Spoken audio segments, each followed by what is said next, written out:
আসসালামু আলাইকুম।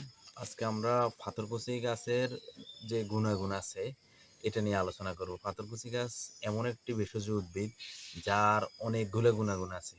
তবে বিশেষ করে আমাদের দেশে যে চিকিৎসা ব্যবস্থা প্রচলিত আছে, ওটার মধ্যে পাথরকুচি গাছের চিকিৎসাটা হলো যাদের কিডনিতে অথবা খাদ্যথলিতে বা যাদের প্রস্রাবের রাস্তায়, ঠিক আছে, ইনফেকশন বা পাথর হয়, ঠিক আছে, এটার জন্য পাথরকুচি গাছের গুণাগুণ অপরিহার্য। পাথরকুচি গাছের রসা আপনি থেকে 10 থেকে 15 দিন খেলে ইনশাআল্লাহ আপনার কিডনিতে পাথর গলে বের হয়ে যাবে। প্রস্রাবের রাস্তায় যে পাথরগুলো হয় এগুলা গলে বের হয়ে যাবে। এবং আরও যাদের বাচ্চারা অনেক সময় দ্রুত কথা বলতে পারে না বা দেরিতে কথা বলে, কথা মুখে ভাজে, ঠিক আছে, ওই বাচ্চাদেরকে পাথরকুচি বা গাছের যদি আপনি পাতার রস খাওয়ান তাহলে অতি দ্রুত ইনশাল্লাহ তারা কথা বলবে।